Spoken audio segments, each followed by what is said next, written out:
Welcome to Grim Fiction, where darkness meets tranquility. Here, we weave haunting tales set to the soothing sound of rain, perfect for those who crave a touch of the eerie to drift off to sleep. Every night, immerse yourself in new stories that blend the mysterious with the calming, transforming your nights into a journey through the shadows. Subscribe now and let the rain carry you into a world of chilling tales posted daily just for you. The moving truck rumbled down the cracked, winding road leading to the old farmhouse. Emily watched through the smudged window of the family car, her fingers tapping nervously on her thigh. The trees lining the driveway seemed to lean in, their bare branches scraping against the roof like skeletal hands. The sky was a dull, overcast gray, the air heavy with the scent of wet leaves and damp earth. It was late autumn, and the chill in the air seeped into Emily's bones as they approached their new home. Her father, Greg, was in high spirits as he parked the car and jumped out to greet the movers. "What a great find," he had kept saying during the drive. Her mother, Diane, tried to match his enthusiasm, but her forced smile didn't reach her eyes. Emily could sense the unease in her mother's voice, even if no one else did. The house had been abandoned for years, purchased at an unbelievably low price. It was supposed to be their fresh start after her father's company transferred him to this small, isolated town. But as Emily stepped out of the car and looked up at the house, her stomach twisted. The farmhouse loomed over her, its sagging roof and peeling paint giving it the appearance of a decaying corpse. The windows were dark and vacant, as if they were eyes that had been gouged out long ago. She shivered, pulling her jacket tighter around her. There was something deeply wrong with this place, but she couldn't quite put her finger on it. "Hey, Em, don't look so glum. It's an adventure," her father called out, ruffling her hair as he walked past with an armful of boxes. Emily forced a smile, trying to shake off her dread. Maybe it was just nerves, a new town, a new school, a new house. It was a lot to adjust to. Inside, the farmhouse was even darker.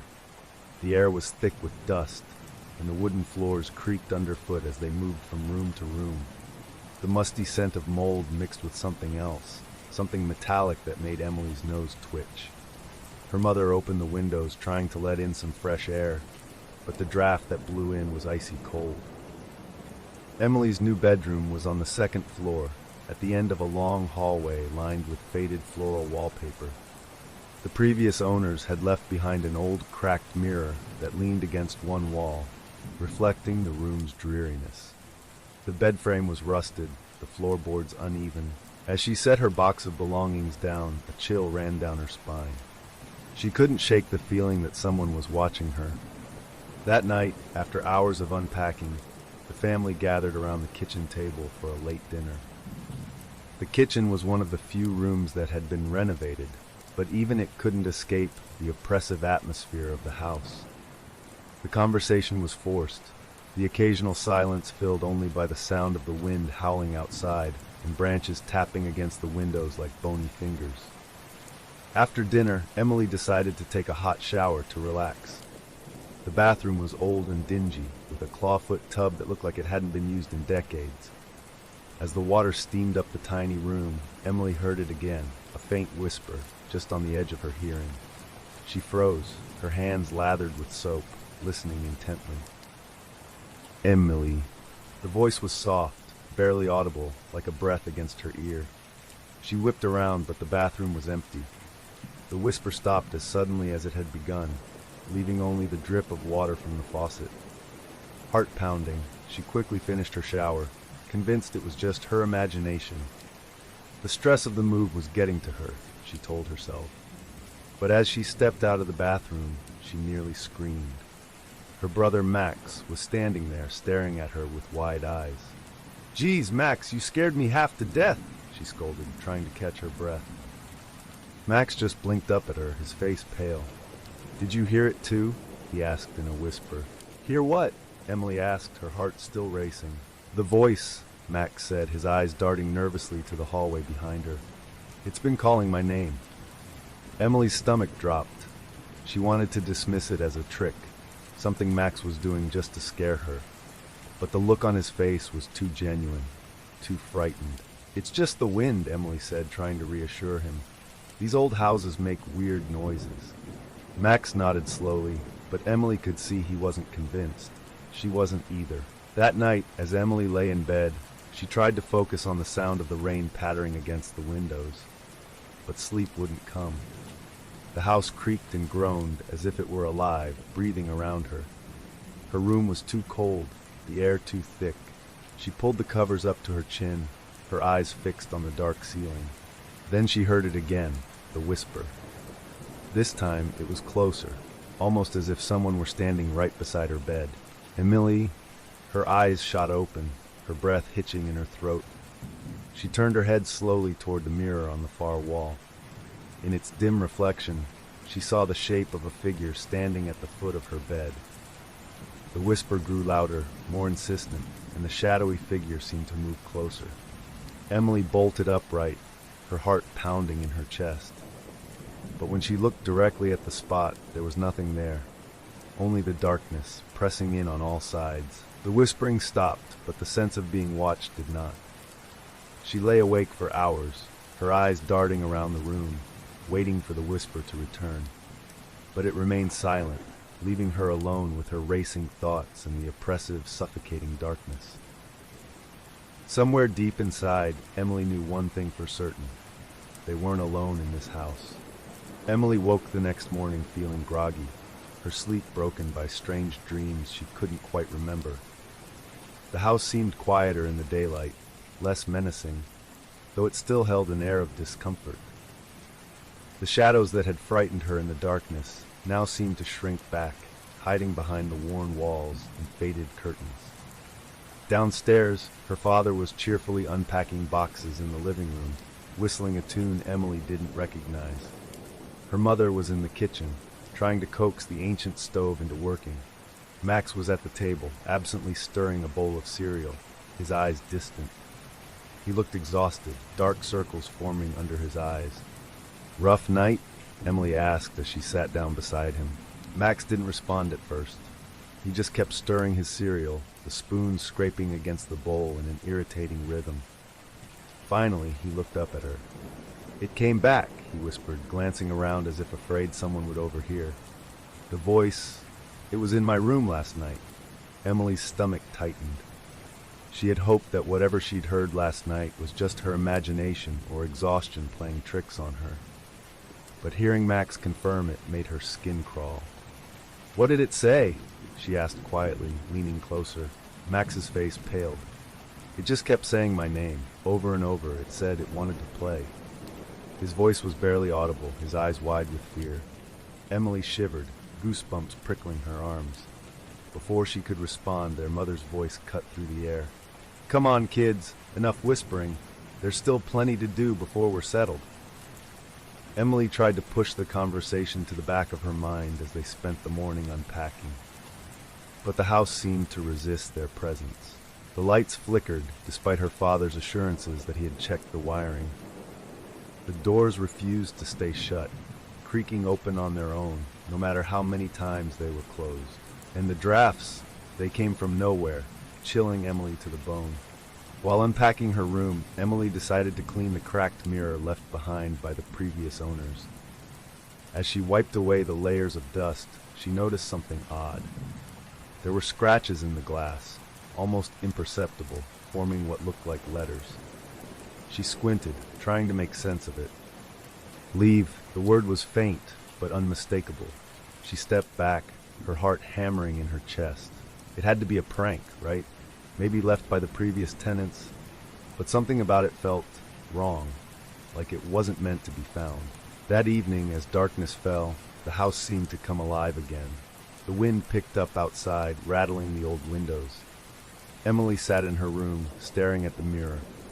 The message was still there, taunting her. She tried to convince herself it was a coincidence, but a cold knot of fear was forming in her stomach. When she finally left her room to use the bathroom, she found Max standing in the hallway, staring at the attic door. His eyes were glazed over, and he didn't seem to notice her approach. "Max?" she called softly, not wanting to startle him. But he didn't respond. He just kept staring at the attic door, his lips moving silently, as if he were repeating something under his breath. Emily moved closer, straining to hear. "Let me in! Let me in!" He was whispering over and over in a voice that didn't sound like his own. It was lower, almost guttural. "Max!" Emily shook his shoulder, snapping him out of his trance. He blinked rapidly, looking around in confusion. What happened?" he asked, his voice small and frightened. "I don't remember." "You were talking to the door," Emily said, trying to keep her voice steady. "Why were you doing that?" Max looked at the attic door, then back at Emily, his eyes welling with tears. "I don't know. I heard it calling me again." Emily's skin prickled with dread. Whatever was in this house, it was getting to Max, and she didn't know how to protect him from it. That night, she decided to stay awake and keep watch over her brother. She brought her blankets and pillow to his room, making a makeshift bed on the floor beside his. Max fell asleep quickly, his breathing deep and even, while Emily lay awake, her eyes darting around the room, watching the shadows dance. The whispering returned around midnight. Emily heard it clearly this time, like someone was speaking directly into her ear. "Leave while you still can." She sat up, her heart racing, but the room was empty. The whispering stopped, replaced by a soft scratching sound, like nails scraping against wood. It was coming from beneath Max's bed. Emily's breath caught in her throat. She didn't want to look, but something compelled her to. She crawled on her hands and knees, peering into the dark space beneath the bed. At first she saw nothing but darkness, but then faintly she made out a series of deep, jagged scratches in the wooden floorboards. They formed words. "Get out!" Emily scrambled back, her hands shaking. The message looked freshly carved, the wood around the letters splintered and raw. She glanced at Max, who was still asleep, oblivious to the horror beneath his bed. A cold dread settled over her. The house wasn't just haunted, it was trying to warn them. But the whispers and warnings were growing more desperate, more violent. Emily didn't know if it was trying to protect them, or if it was merely toying with them before something far worse happened. As she lay back down, unable to sleep, the whisper returned, clearer and more menacing than ever. "Leave, or he'll be next." The morning sun crept reluctantly through the dusty windows of the old farmhouse, casting long, pale beams that seemed to barely penetrate the shadows lurking in the corners. Emily rubbed her bleary eyes, exhaustion heavy in her limbs. She had barely slept after what she had discovered the night before. Every time she closed her eyes, she could see the freshly carved words beneath Max's bed. "Get out." Max was oddly cheerful that morning, as if he had no memory of the previous night's events. Emily watched him warily as he devoured his breakfast. How could he act so normal? The shadows, the whispers, and the mysterious scratches had shaken her to her core, but Max seemed completely unfazed. "Can we explore the basement today, Dad?" Max asked between mouthfuls of cereal, his tone suddenly excited. Emily stiffened. She had overheard their parents talking about the basement, how it was unfinished, cold, and filled with cobwebs. Their father had warned them to stay out of it until he could clear away the debris and check for mold. But Max's sudden obsession with it felt wrong. "Sure, buddy, but be careful," Greg said, distracted as he flipped through a stack of papers. "Just don't go getting yourself stuck down there. The last thing we need is you getting hurt before school starts." Max's eyes gleamed with a strange excitement that sent chills down Emily's spine. As soon as breakfast was over, Max darted toward the basement door. Emily hesitated before following him, a knot of dread twisting in her gut. She didn't want to go down there, but she was even more afraid to leave Max alone. The basement door creaked open with a long, mournful groan. Cold air rushed up the stairs, carrying with it a damp, earthy smell, like the air after a heavy rain. The wooden steps descended into darkness, barely illuminated by a single naked light bulb that flickered erratically. "Max, wait!" Emily called, but he was already halfway down, his small feet making soft thumps on the old wooden steps. Taking a deep breath, Emily followed him down into the darkness. The basement was as grim as she had imagined: dirt floors, exposed pipes, and shadows that seemed to ripple as if alive. The air was frigid, and every step she took sent echoes through the cavernous space. "Max!" she called, her voice trembling, but there was no answer. Panic began to swell in her chest as she hurried deeper into the basement. The light overhead flickered again, and for a moment she was plunged into darkness. When it came back on, Max was gone. "Max, where are you? This isn't funny!" she shouted, her voice cracking. She turned in circles, searching every dark corner, her breath coming in short, panicked gasps. The cold seemed to seep into her bones, the silence pressing in on her like a weight. Then she heard it, a faint, rhythmic tapping, like fingers drumming on wood. Emily turned toward the source of the sound. In the far corner of the basement, she noticed something she hadn't seen before.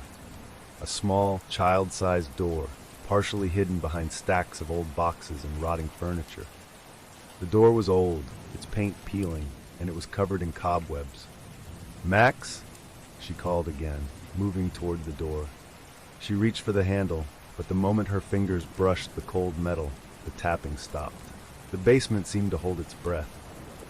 She hesitated, a cold sweat breaking out on her forehead, but she had to find Max. Taking a deep breath, she pulled the door open, revealing nothing but darkness beyond. The air that wafted out was stale and frigid, carrying a faint, putrid scent that made her gag. She could barely see a few feet into the darkness beyond the doorway, but there was no sign of her brother. "Max," she whispered, stepping into the hidden room. The light from the basement barely penetrated the darkness, leaving her surrounded by shadows. As she took another step forward, her foot hit something soft. She glanced down and saw Max's favorite toy, a small, stuffed rabbit, lying on the ground, its fabric frayed and stained. Emily's heart pounded in her chest. How had it gotten here? Max wouldn't go anywhere without it. She knelt to pick it up, her hands trembling. As she did, the door behind her slammed shut with a deafening bang. She screamed, spinning around and fumbling for the handle. It wouldn't budge. She was trapped. The darkness pressed in on her, and the whispers began again, this time louder, surrounding her from every direction. Too late, he's ours now." Emily's breath came in ragged gasps as she pounded on the door. "Let me out, Max! Where are you?" Her voice echoed back at her, swallowed by the oppressive darkness. Suddenly she felt something cold brush against her arm, like skeletal fingers grazing her skin. She shrieked, stumbling back, her hands clawing at the door. The whispers turned into mocking laughter, filling her ears, drowning out her screams. The cold touch returned, this time wrapping around her wrist, pulling her deeper into the darkness. With a burst of desperate strength, Emily wrenched herself free, slamming her shoulder into the door. It burst open, throwing her back into the dim light of the basement. She gasped for breath, her heart racing, her eyes wide with terror. But when she looked around, the small door was gone. The wall where it had been was now solid brick, with no sign that there had ever been an opening there. It was as if the door had vanished, taking Max with it. Emily stumbled up the stairs, screaming for her parents. "Mom! Dad! Max is gone! He's gone!" Her parents rushed to her, confusion and concern etched on their faces. "What do you mean, gone?" her father demanded. "There was a door in the basement," Emily cried, tears streaming down her face. "He went through it, and then it disappeared. I tried to follow him, but..." Her father's expression hardened. "Emily, calm down. There's no door down there." "But I saw it. It was real," she insisted, her voice breaking. Her mother wrapped her arms around her, trying to soothe her, but Emily could see the doubt in her eyes. The police were called, and they searched the entire house, including the basement. But there was no door, no hidden room, nothing to indicate that Max had ever gone down there. The officers exchanged skeptical glances as they questioned Emily, but they found no evidence to support her story. The day stretched into night, and still, there was no sign of Max. The farmhouse grew eerily silent, the air heavy with despair. As Emily lay in her bed that night, exhausted and numb, she could still hear the whispers, taunting her from the darkness beyond the walls.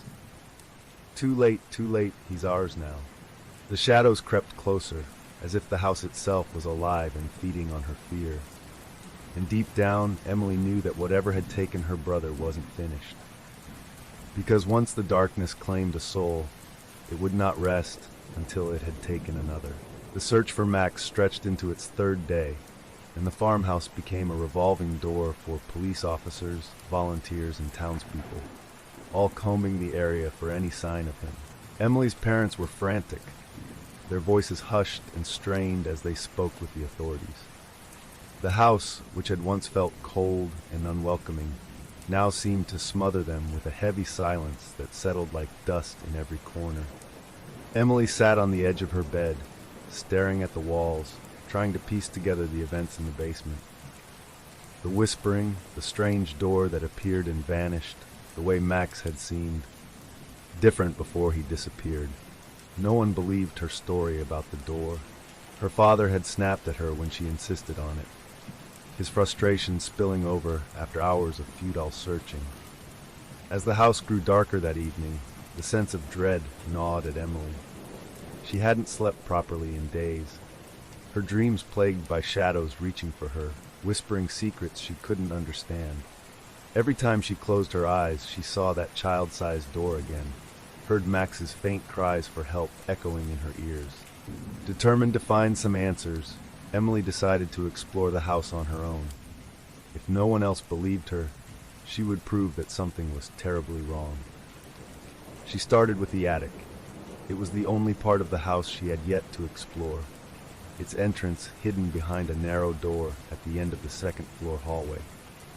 The attic door was stiff, and it groaned in protest as she forced it open. A set of steep, narrow stairs led up into darkness. She hesitated, the shadows at the top of the stairs seeming to ripple as if they were alive. But Max's face flashed in her mind, his scared, pleading eyes on that last morning. Taking a deep breath, she climbed up, the old wood creaking beneath her weight. The attic was a maze of old furniture, dusty boxes, and forgotten relics covered in thick layers of cobwebs. The air was stale, filled with the scent of mildew and decay. Emily pulled out her flashlight, its beam cutting through the darkness like a knife. As she moved deeper into the attic, something caught her eye. An old rocking chair in the far corner, facing away from her.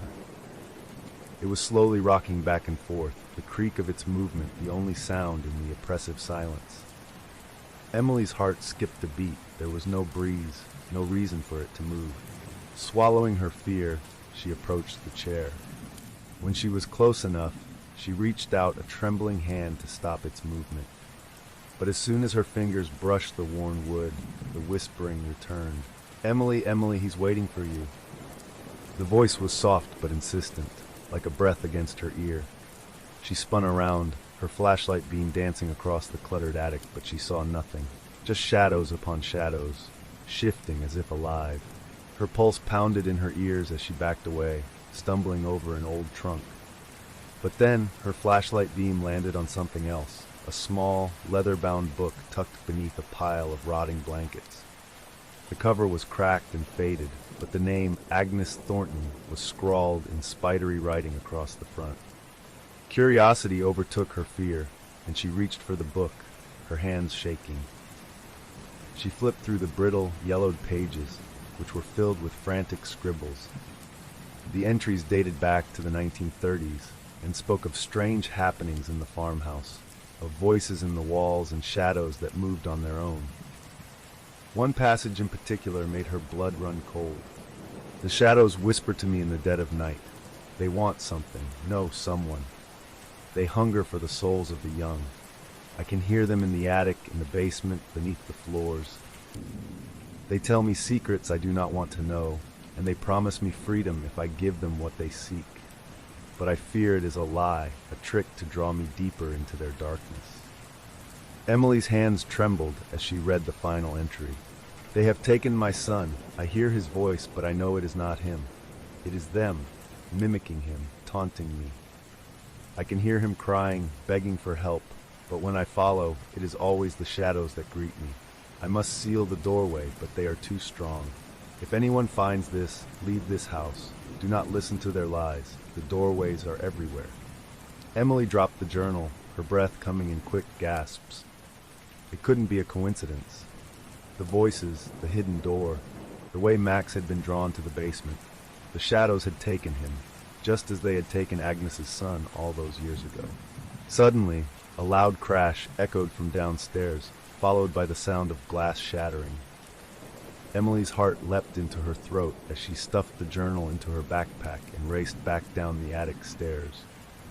As she reached the bottom floor, she found her parents standing in the living room, staring in horror at the shattered mirror on the wall. It had splintered into 1,000 jagged pieces, reflecting distorted fragments of their terrified faces. "What happened?" Emily's father demanded, looking around wildly. Before anyone could answer, the lights flickered, and the house was plunged into darkness. The whispers rose again, louder this time, filling every corner of the room. Too late, too late. Emily's mother screamed as something cold and unseen brushed past her, knocking her to the floor. The shadows writhed along the walls, twisting into grotesque shapes. Emily could feel the chill of them, like icy fingers trailing over her skin. "They're coming for him," the whispers hissed, their voices overlapping in a cacophony of horror. "He belongs to us now." Emily's father tried to turn on the flashlight on his phone, but it flickered and died. The house seemed to come alive, the walls groaning, the floorboards creaking as if something beneath was shifting. Desperate, Emily pulled out the journal. There had to be something in it that could help them. Flipping through the pages, she found a crudely drawn diagram of a ritual. Agnes had tried to seal the shadows away, but she had failed. Emily's hands trembled as she scanned the instructions. It required salt, fire, and blood. The last line was underlined in a shaky hand. "The shadows fear the light. They cannot take what is protected by fire." "Mom, Dad, we have to light candles. We need salt," Emily shouted, her voice barely audible over the rising whispers.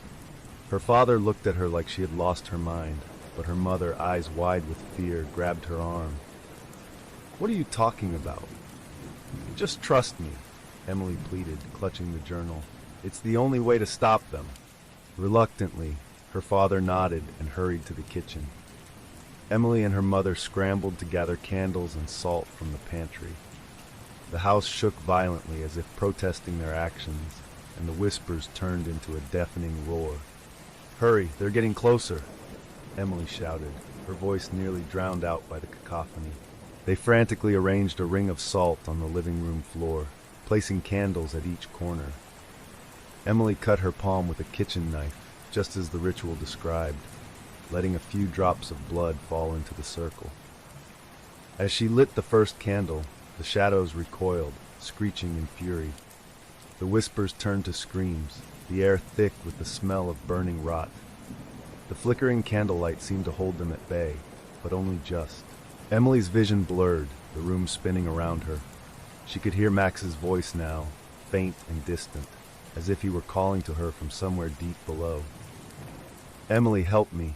The shadows writhed at the edges of the circle, their forms contorting into monstrous shapes. They were desperate now, trying to reach her, to snuff out the light that held them back. But Emily wasn't going to stop. Not until she had saved her bro. The candles burned low as dawn broke, a dim gray light seeping through the windows of the farmhouse. The night had been long and terrifying, with shadows clawing at the salt circle, their whispers turning to shrieks of fury as they failed to breach the barrier.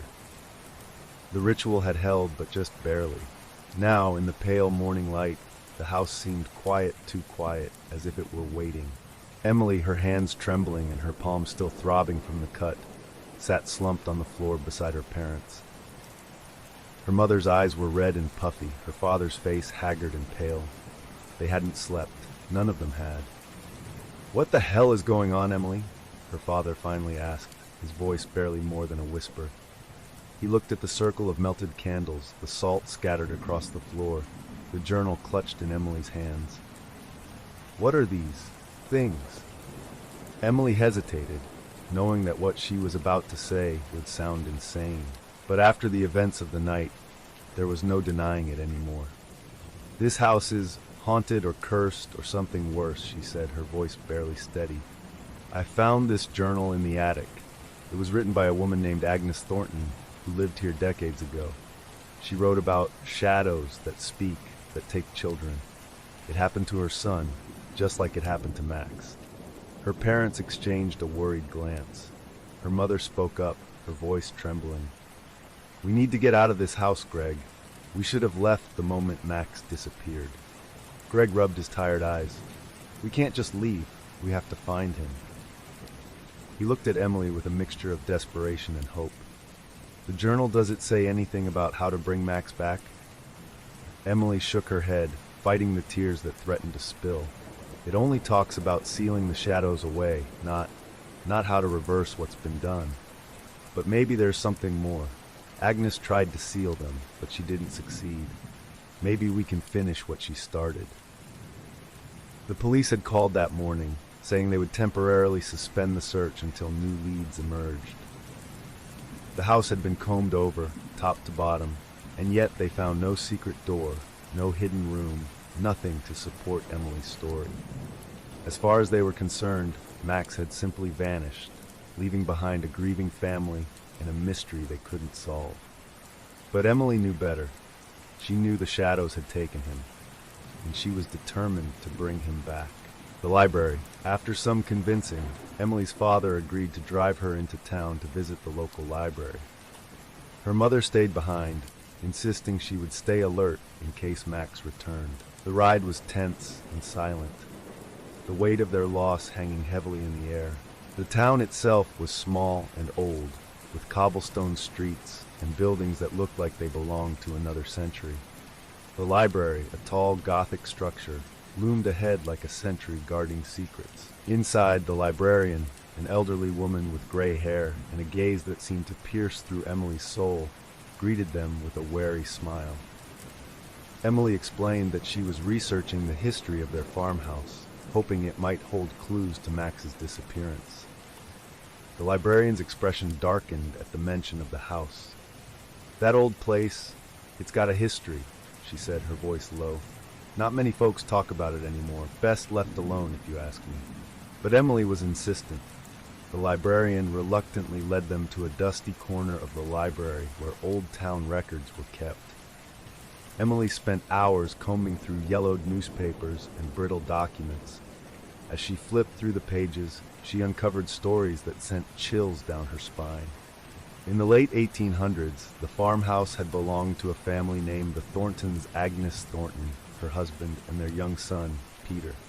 According to the records, Peter had disappeared one stormy night, just as Max had. Neighbors reported hearing strange sounds coming from the house, whispers that Carr. Agnes became obsessed with finding her son, claiming she heard him calling for her in the walls. She was eventually committed to an asylum, where she died, raving about shadows that hungered for children's souls. But that wasn't the end of it. The house was sold several times over the next century. Each new family reported strange occurrences, voices, cold drafts, and in several cases, missing children. In 1953, the Hartley family's twin daughters vanished without a trace. In 1987, a young boy named Samuel disappeared while playing hide-and-seek in the basement. Each case was eerily similar, but no one had ever found a trace of the missing children. The house had remained empty for years, its reputation growing darker with each passing decade, until Emily's father had purchased it. As Emily read the last article, something caught her eye. A grainy black and white photo of Agnes Thornton standing on the front porch of the farmhouse, clutching a journal that looked exactly like the one Emily had found in the attic. A town's dark secret. Emily's father sat beside her, his face pale as he read over her shoulder. "Why would they sell us that house?" he muttered, anger boiling beneath the surface.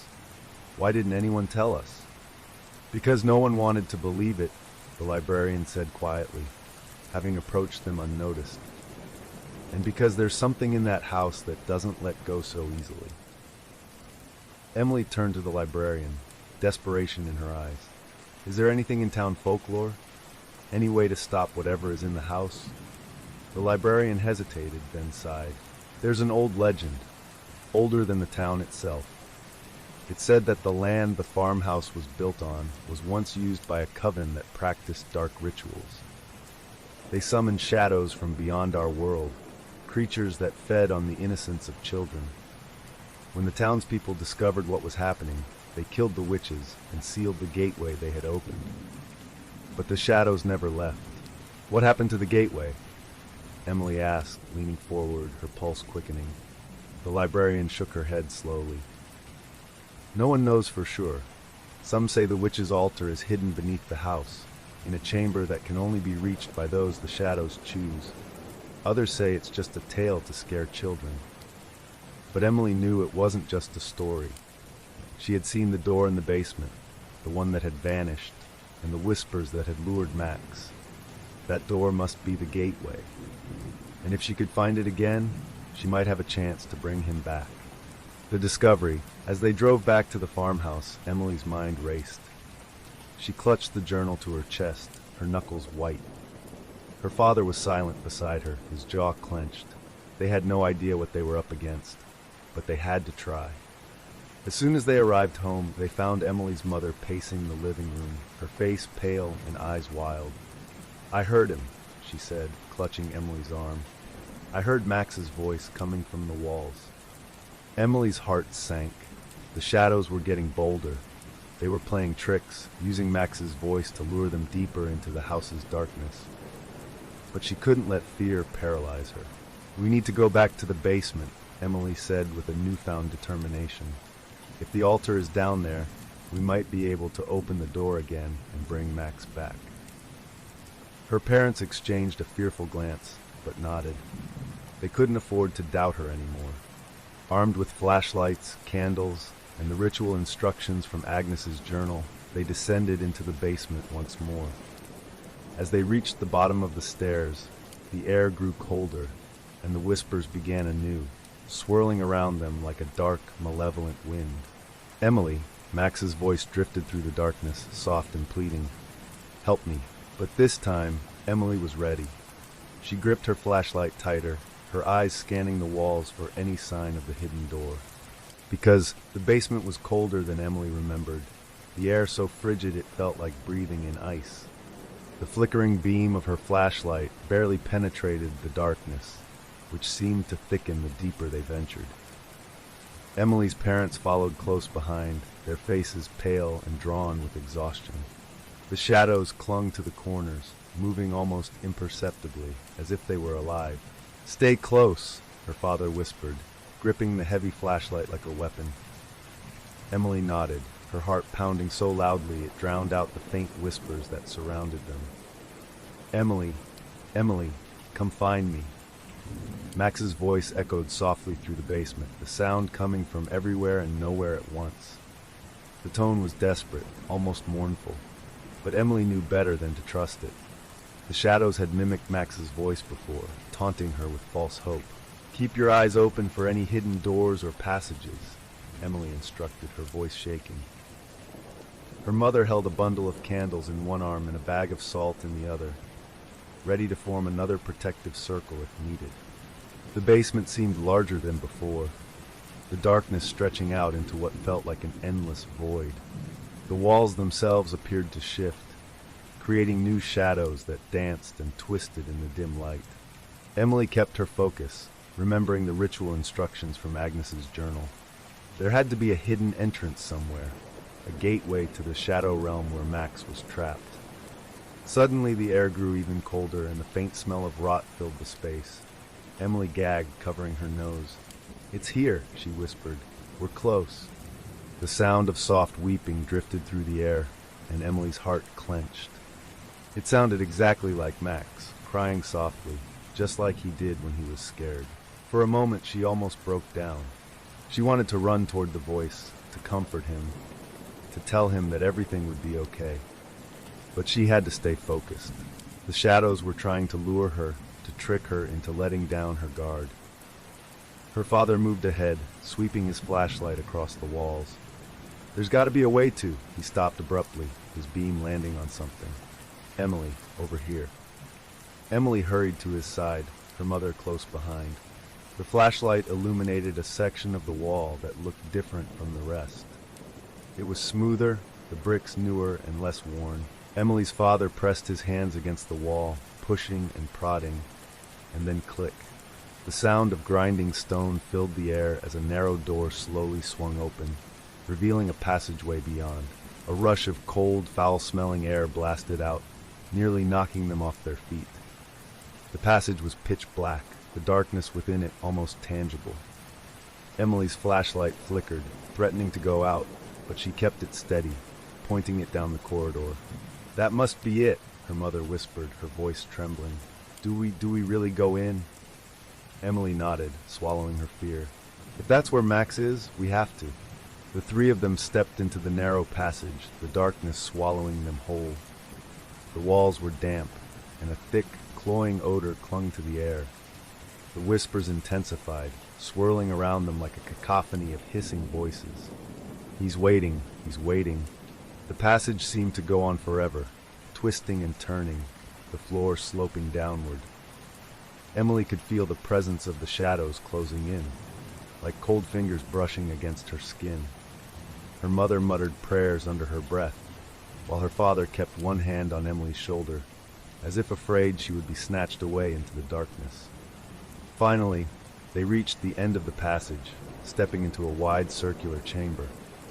The walls were covered in strange, ancient symbols, drawn in what looked like dried blood. In the center of the room was an old, crumbling altar, surrounded by the remains of what looked like children's toys, stuffed animals, small shoes, and tiny, decaying bones. Emily's heart nearly stopped when she saw it. Max's favorite stuffed rabbit, lying in the center of the altar, stained and covered in dust. "Max!" Emily screamed, her voice echoing in the chamber, but there was no answer. Her father approached the altar, his flashlight beam shaking.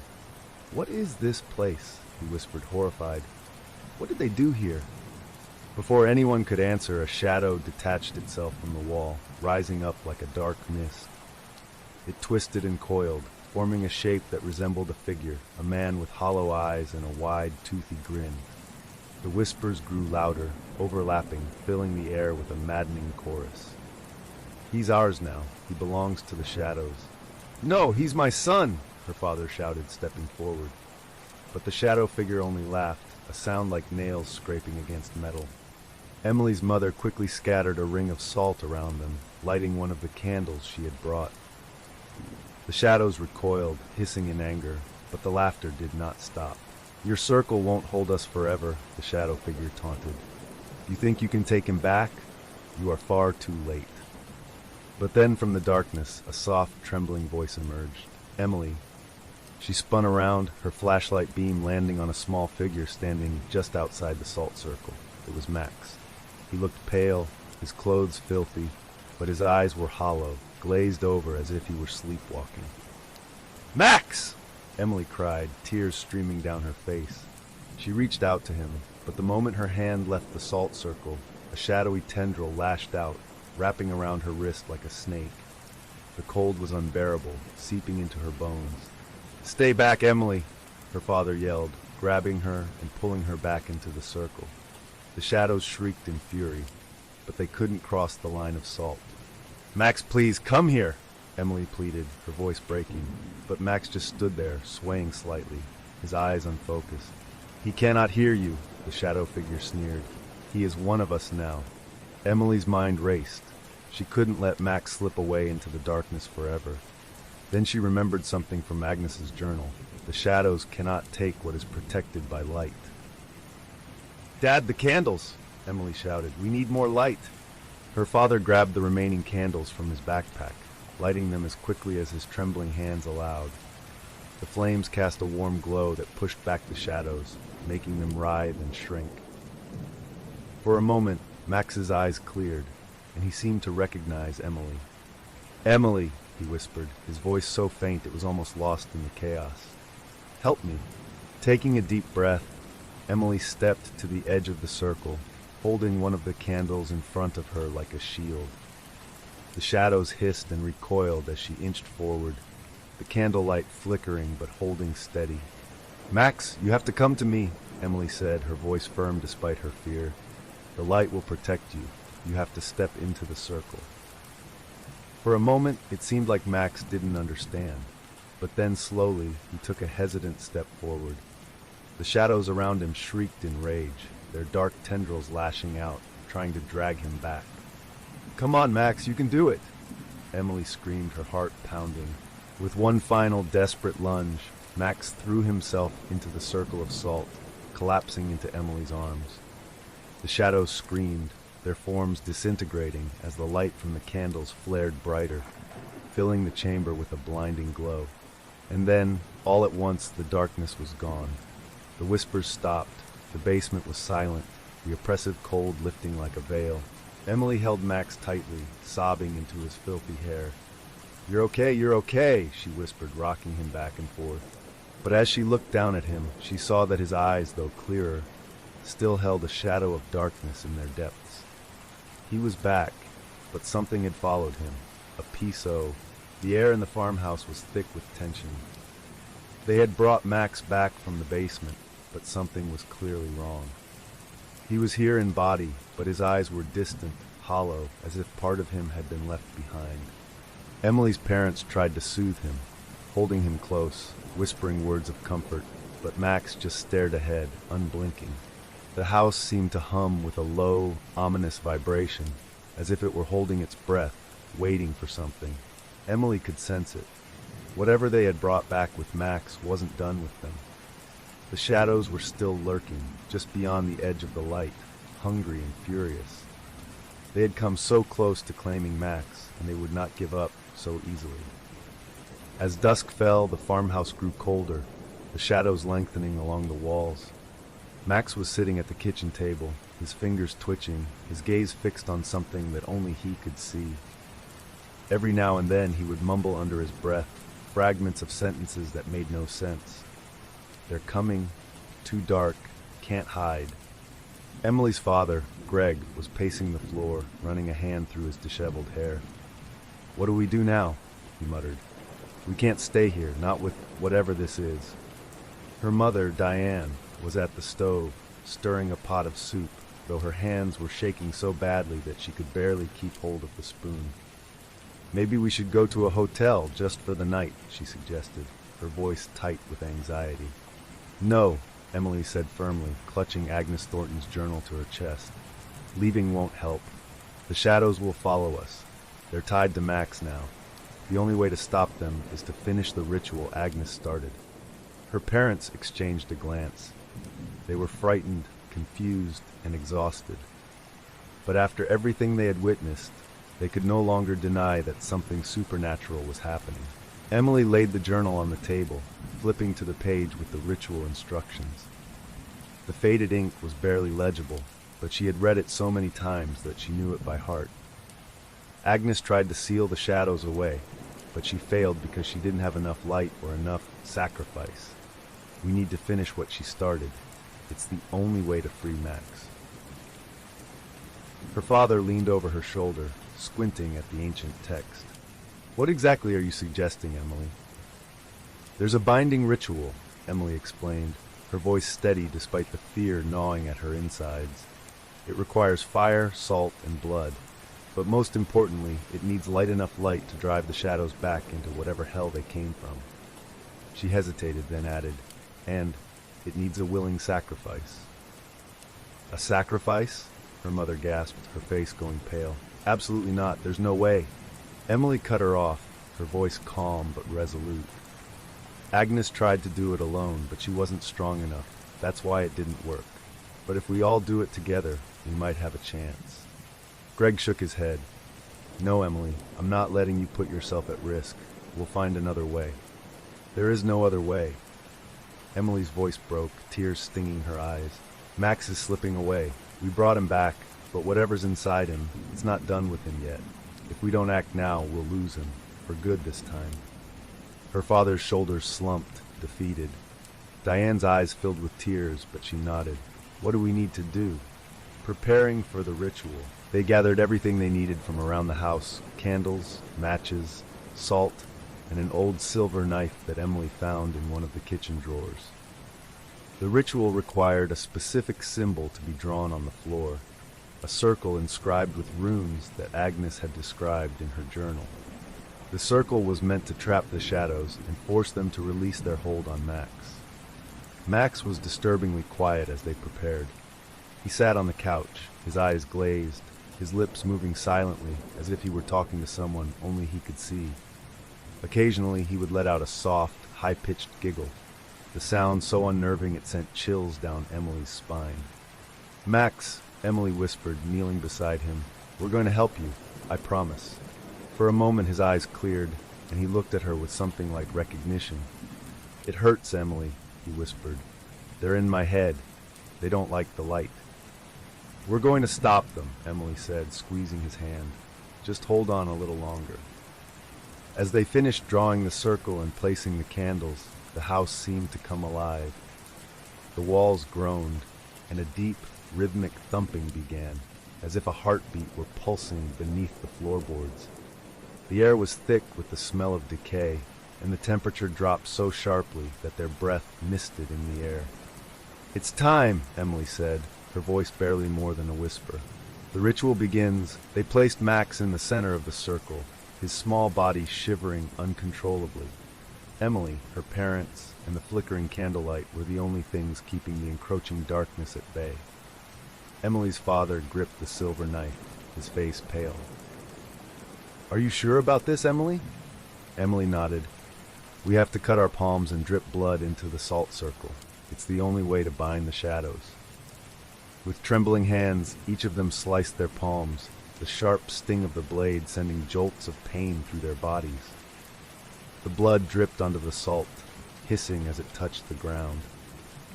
The air was filled with the acrid scent of burning, and the shadows inched closer, as if they could smell the blood. As they began to chant the words Agnes had written in her journal, the shadows screamed, a sound like 1,000 voices wailing in unison. The house shook violently, dust falling from the ceiling, the walls seeming to bend inward as if they were being pulled by some invisible force. Max writhed in the center of the circle, his eyes rolling back into his head. "No, no, they won't let me go," he cried, his voice raw with terror. Emily pressed forward, her voice rising above the chaos. "Light the candles, all of them." Her mother frantically lit the candles, one by one. As each flame flared to life, the shadows recoiled, shrinking back, their forms twisting in agony. The air grew thick with smoke, and the shadows hissed and shrieked, their voices melding into an unbearable cacophony. But just as they neared the end of the ritual, Max's body convulsed violently. His mouth opened, and a guttural, inhuman voice erupted from him. "You think you can take him from us? He belongs to the darkness now." Emily's father grabbed Max, trying to hold him still, but the force that had taken hold of him was too strong. The candles flickered dangerously, the flames sputtering as the shadows surged forward, trying to extinguish the light. "We're losing him," Diane screamed, her voice breaking. "No, we're not," Emily shouted. She grabbed the silver knife from her father's hand and, without hesitation, made a deeper cut on her own palm. Blood flowed freely as she reached out to Max, pressing her bleeding hand to his forehead. "By the light, I bind you," she screamed, the words torn from her throat. The circle of salt flared with blinding light, the candles burning brighter than ever. The shadows let out a final, ear-piercing wail before exploding into a cloud of dark mist that dissipated into nothingness. Max collapsed, his body limp, his breathing shallow. Emily's parents rushed to him, checking for a pulse. For a terrifying moment, there was nothing. Then slowly, Max's eyes fluttered open, his gaze clear for the first time in days. "Emily," he whispered, his voice weak but his eyes focused. "Is it really over?" Emily nodded, tears streaming down her face as she hugged him tightly. But as she looked around the dimly lit room, the shadows no longer moving, she couldn't shake the feeling that it wasn't truly over. Because even though the shadows were gone, the house still felt hungry. And deep inside, she feared they had only won a temporary reprieve. The farmhouse was eerily quiet in the aftermath of the ritual. The once suffocating shadows that had filled every corner were gone, leaving only the faint flicker of candlelight dancing on the walls. Max was resting upstairs, weak but stable, his breathing shallow. Emily's parents had taken him to his room, hoping he could finally get some sleep. But Emily couldn't rest. The house still felt wrong. There was a tension in the air, as if the walls were holding their breath, waiting. She stood in the living room, staring at the remnants of the salt circle, her blood drying in dark patches on the floorboards. The ritual had worked, or at least it had seemed to work. They had forced the shadows back, but something was gnawing at the back of her mind. The journal's last pages had been missing. What if there was something crucial they had missed? Emily picked up the worn, blood-stained journal from the table, flipping through the pages frantically. Agnes's scrawled handwriting described the rituals, the sacrifices, the whispers. But just as she reached the final entries, the pages abruptly ended, torn and jagged. Whatever Agnes had discovered in her last days had been ripped away, lost to time. A sudden crash echoed through the house, jolting Emily out of her thoughts. She rushed toward the sound, her heart racing. It had come from Max's room. The darkness returns. She sprinted up the creaking stairs, nearly tripping in her haste.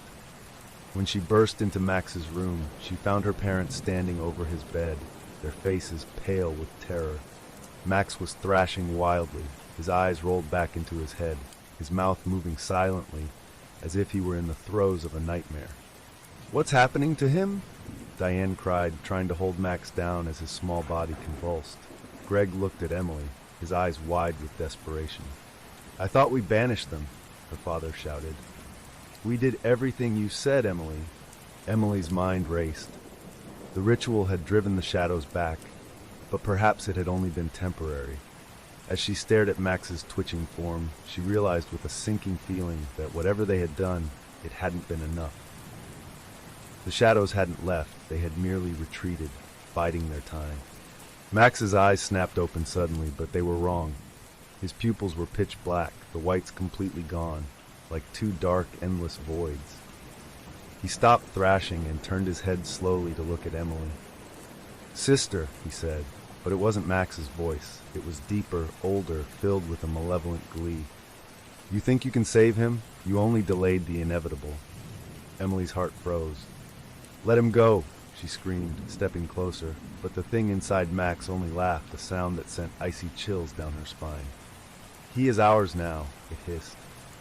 "You think your little ritual could stop us? You are nothing but a foolish girl playing with forces you don't understand." As if to punctuate its words, Max's body twisted in unnatural angles, his bones cracking grotesquely. Diane let out a scream, turning away, while Greg tried desperately to hold Max down. But the force inside him was too strong. It sent Greg flying across the room, slamming him into the wall with bone-crushing force. "No!" Emily cried, rushing to her father's side. He was unconscious, blood trickling from his forehead. "Max, no!" The thing possessing Max sat up in bed, his dark eyes locking onto Emily. "You tried to steal him back from us, but now we have a new bargain." The thing's voice was mocking, dripping with malice. A life for a life. Emily's breath hitched. She understood what it wanted. The shadows weren't satisfied with taking Max. They wanted more. They needed a willing soul to seal the ritual permanently, to close the doorway they had opened so long ago. "You're lying," Emily said, her voice barely more than a whisper. But her hands were trembling, and the thing in Max's body seemed to sense her fear.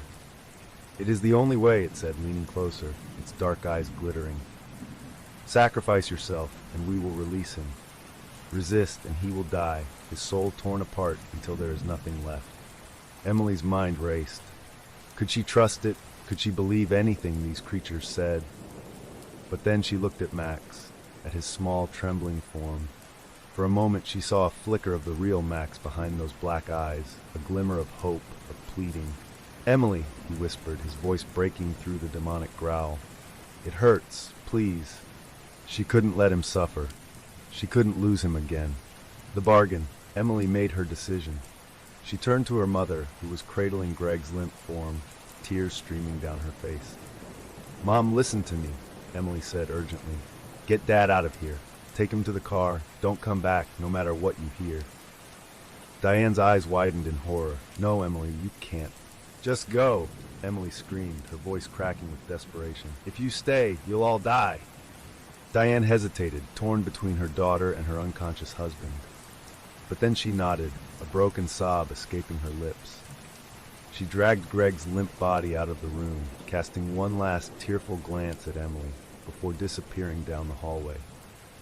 Emily turned back to Max, who was now standing, his small frame hunched and twitching, his black eyes locked onto her. "You understand the terms," the voice said through his mouth. "Give yourself to us, and we will release him. The circle must be completed." Emily nodded, her heart pounding in her chest. "I agree. Take me."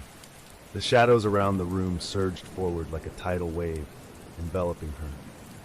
The air grew freezing cold, and the darkness was so thick she couldn't see her own hands in front of her face. The whispers rose, turning into a deafening roar, a chorus of voices all clamoring for her soul.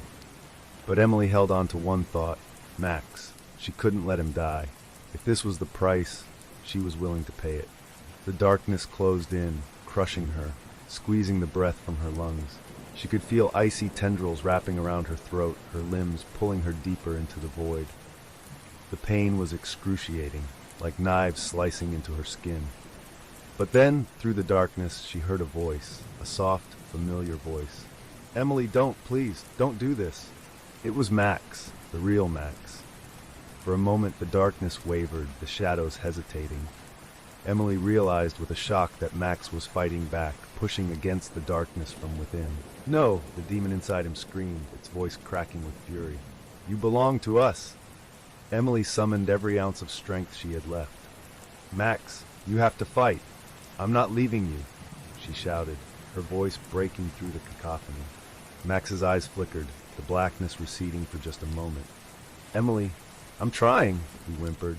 Emily's mind raced back to Agnes's journal. There had been one line she hadn't fully understood before. The light of a willing heart can banish the darkness. She had assumed it meant the ritual, but maybe it meant something deeper. She reached into her pocket and pulled out the silver knife. The shadows screamed in fury as she pressed the blade to her palm once more, letting her blood drip onto the floor. "I offer myself," she whispered, "but not as your victim. I give myself freely to the light." A blinding flash erupted from her palm, the blood sizzling on the floor like molten fire. The shadows screamed, thrashing wildly, but they couldn't reach her now. The light expanded, burning away the darkness, filling the room with a searing brilliance.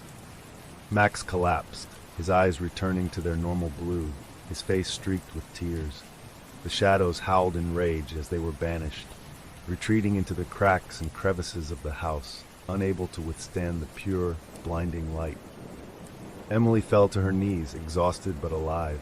Max crawled to her, sobbing, his small hands clutching at her shoulders. "You did it," he whispered. "You saved me." But as Emily held him close, she couldn't shake the feeling that something had changed. The shadows were gone, but they had taken something with them, a piece of her soul. And deep down, she knew the darkness wasn't truly vanquished. It was waiting, biding its time. The farmhouse was eerily quiet in the aftermath of Emily's desperate attempt to banish the shadows.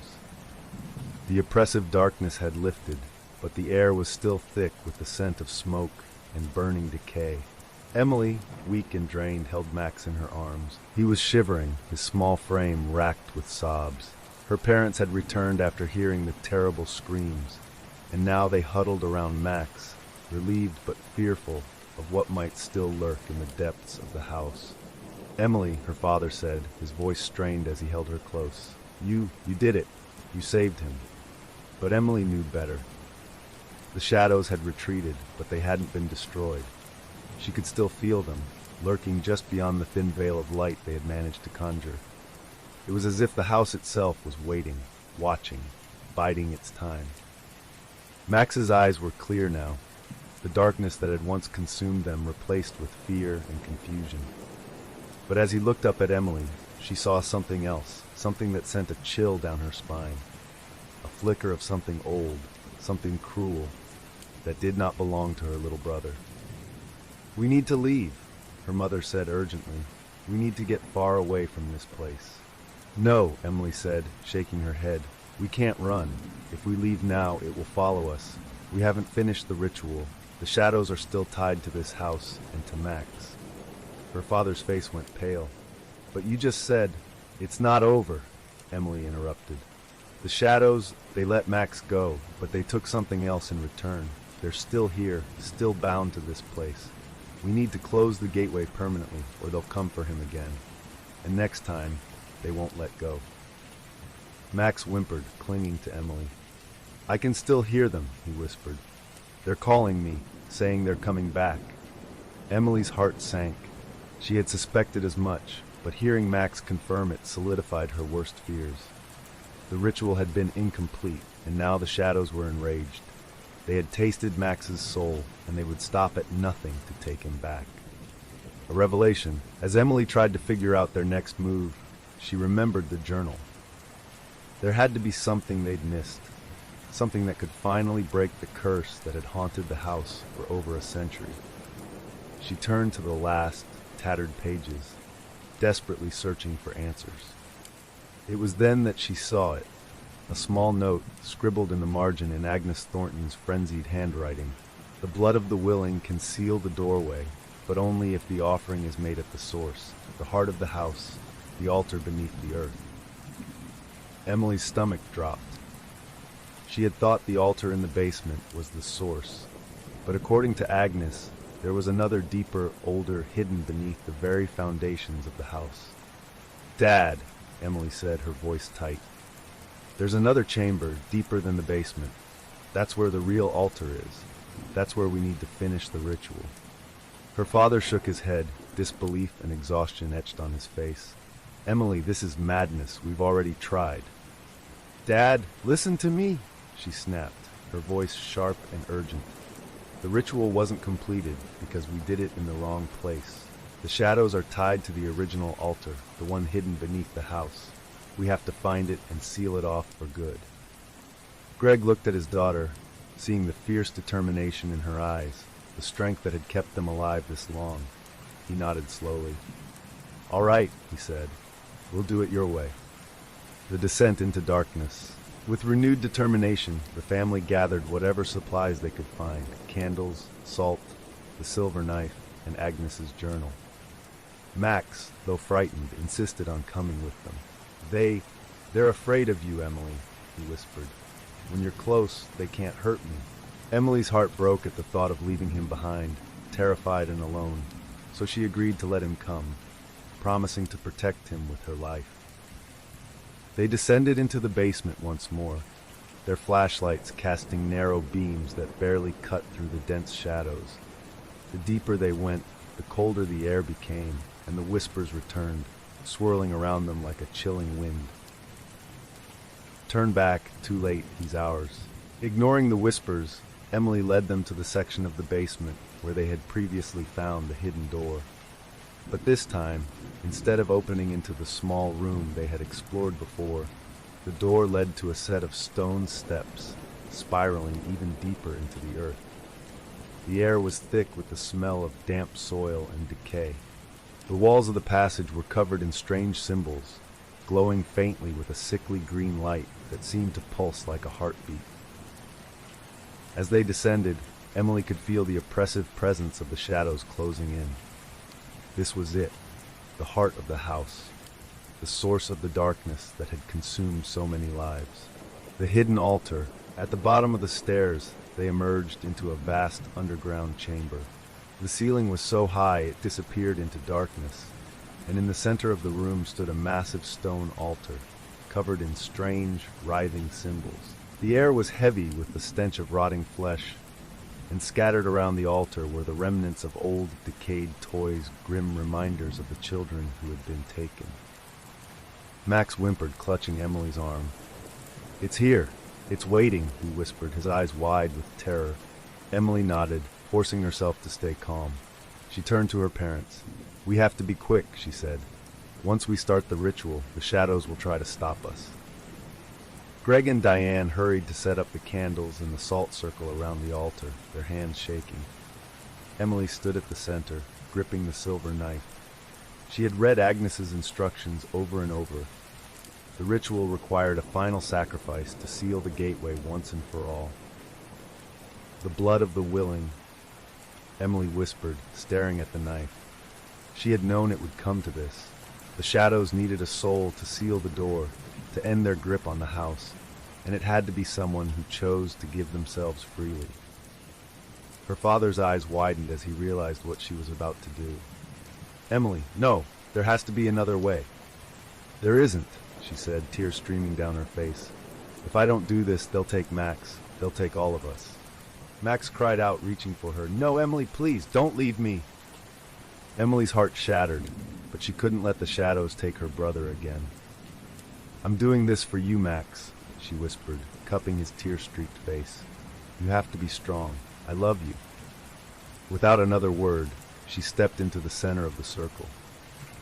As her parents sobbed, she pressed the knife to her palm, letting her blood drip onto the altar. The ground shook violently, and the shadows screamed, surging forward like a black tide. But Emily stood firm, her blood mingling with the ancient symbols on the stone. By my blood I bind you, she chanted, her voice steady even as the shadows clawed at her. By my soul I seal you. The altar erupted with light, a blinding burst that sent the shadows shrieking in agony.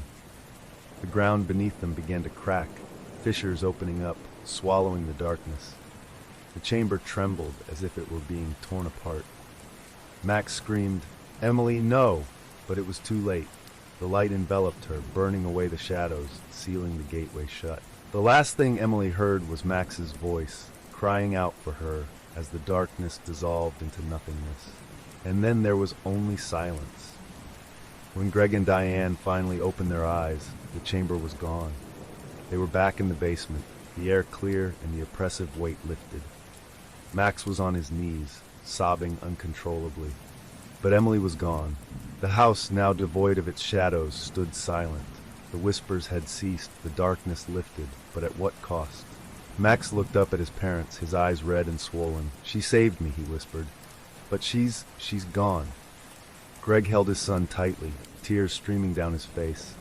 They had won, but they had lost everything that mattered. And somewhere deep beneath the earth, in a realm beyond light, Emily stood alone. The shadows were gone, but she was trapped, sealed away to protect the world from their return. Forever, a heavy silence had fallen over the farmhouse. Dawn broke, casting a golden light through the cracked windows, but it felt hollow, almost mocking. Emily was gone, her sacrifice sealing the shadows beneath the earth, and the house that had been their prison for so long. But the cost had been immeasurable. Max sat on the porch steps, his small frame hunched, his eyes hollow and vacant. The morning air was crisp, birds sang in the trees, but all of it felt distant, unreal. His parents were inside, speaking in hushed, broken tones to the police officers who had finally arrived. They were trying to explain the inexplicable, how one child had been saved, but their daughter had vanished without a trace. Max's fingers twitched nervously in his lap. He could still hear Emily's last words echoing in his mind, her voice steady even as she faced the darkness alone. I'm doing this for you, Max. Be strong. But he didn't feel strong. He felt like a hollow shell, his heart aching with guilt. The shadows might have left the house, but they hadn't left him. They had taken something from him, a darkness that lingered at the edges of his thoughts, whispering faintly when the world grew quiet. The sound of approaching footsteps pulled Max from his thoughts. Detective Harris, the lead investigator, a tall man with graying hair and tired eyes, approached him cautiously. Hey, kiddo, Harris said softly, crouching down to Max's level. I know you've been through a lot, but I need to ask you some questions, okay? Max nodded numbly, his gaze fixed on a patch of overgrown grass. He barely heard the detective's questions. Where was Emily? What had happened in the basement? How had they survived? But Max had no answers that made sense, only images in his mind of shadows and screams, and Emily's eyes filled with determination. They took her, Max finally whispered, his voice barely audible. The shadows, she gave herself so they would let me go. Harris sighed, rubbing the back of his neck. It was clear he didn't believe Max's story. but he couldn't deny the haunted look in the boy's eyes. The farmhouse had been a scene of chaos and blood, yet no evidence could explain what had truly transpired. A fractured family. Inside the house, Diane and Greg sat in the dimly lit kitchen. The officers had left, and the house was silent once more. Diane stared blankly at the cold cup of coffee in front of her, her hands shaking uncontrollably. "We have to find her," she whispered, her voice cracking. "We can't just leave her there." Greg leaned forward, his face gaunt and pale. "Diane, we don't even know where to start. There's nothing left to find." "We can't give up," she shouted, her voice raw with desperation. "She's our daughter, Greg. I won't accept that she's gone." But deep down, they both knew the truth. The ritual had closed the gateway, sealing Emily on the other side. She had chosen to sacrifice herself to save Max, and there was no way to bring her back. Max stood in the doorway, listening to his parents argue. Guilt gnawed at him. It was his fault. If only he had been stronger, if only he hadn't been drawn to the shadows. But now Emily was gone, and he was here, an empty shell, haunted by whispers that never truly stopped. The final message. That night, after everyone had finally collapsed into a fitful sleep, Max found himself unable to rest. He kept hearing it, the faint, distant whispers that had once filled the house. But now they were different. They weren't taunting him. They were calling him. "Max, find me." His heart pounded as he slipped out of bed, the wooden floor cold beneath his bare feet. He crept through the darkened house, the only sound the soft creak of the floorboards beneath him. The whisper grew louder, drawing him toward the basement once more. "Emily?" he whispered into the darkness, his voice trembling. The shadows had receded, but the house still held an aura of dread, as if it were holding on to the echoes of what had transpired. He reached the basement door, his hand trembling as he pushed it open. The air was cold, a faint, lingering scent of decay wafting up from below. But there was no hesitation in his steps this time. He descended into the darkness, guided by the whispers that only he could hear. At the bottom of the stairs, the basement was as he remembered it, cold, damp, and filled with an oppressive silence. But now, at the far corner, where they had first found the hidden door, there was something new. A faint, pulsing glow. As Max approached, he realized it was coming from a small crack in the wall. The light was warm, comforting, and familiar. Heart racing, he knelt down and peered through the crack, and then he heard it clearly. "Max, it's me," Emily's voice. Tears welled in his eyes. "Emily, are you really there?" he whispered, pressing his ear to the cold stone. "Yes," she replied, her voice a soft, comforting whisper. "I'm trapped, Max, but I'm okay. The shadows can't hurt me here. I'm in between." "In between?" Max asked, his voice shaking. I don't understand." "I'm not completely gone," Emily said. "I sealed the shadows, but they kept me here. I'm in the darkness, but it's fading slowly. I don't have much time." Max's heart ached. "I'll get you out," he sobbed. "I promise I'll—" "No, Max," Emily interrupted gently. "You can't open the gateway again. If you do, the shadows will come back, and this time they'll never leave." "Then how do I save you?" he pleaded. "You can't," she said softly. "But you can live, Max. You have to move on. Be strong like I was for you. Remember me, but don't come back here. The house, it's not safe." Max pressed his forehead to the wall, tears streaming down his cheeks. "Emily, I can't leave you." "You have to," she said firmly. "Promise me, Max. Promise me you'll live." A long silence filled the air, broken only by Max's quiet sobs. "I promise," he finally whispered. "Goodbye, Max," Emily said, her voice growing faint. "I love you." And then, the light behind the wall dimmed, flickered, and vanished, leaving Max alone in the darkness. Epilogue moving on. 3 months later, the farmhouse was abandoned once more. Diane and Greg had sold it to the bank, wanting nothing more to do with the cursed place that had taken their daughter. The townspeople whispered of the strange events that had occurred there, but the truth of what happened remained a secret between the family. Max had changed. He was quieter, more withdrawn, but there was a strength in him that hadn't been there before. He had kept his promise to Emily. They moved to a new town, far away, where no one knew their story. But Max carried the weight of his sister's sacrifice with him, a burden he would bear for the rest of his life. On the night before they left, Max slipped into the backyard of their new home. He looked up at the sky, his eyes glistening with unshed tears. "I'm keeping my promise, Emily," he whispered to the stars. "I'll live, I won't come back." And as he stood there, the faintest whisper carried on the wind, like a soft breath against his ear. "I'm proud of you, Max." And for the first time since Emily's sacrifice, Max smiled. The shadows were gone, the farmhouse stood empty, but its darkness had been sealed forever. But in the deepest part of the earth, beneath the cold stones of the basement, a whisper stirred faint, almost imperceptible, waiting, biding its time, because darkness once awakened is never truly gone. It simply waits for someone else to hear its call.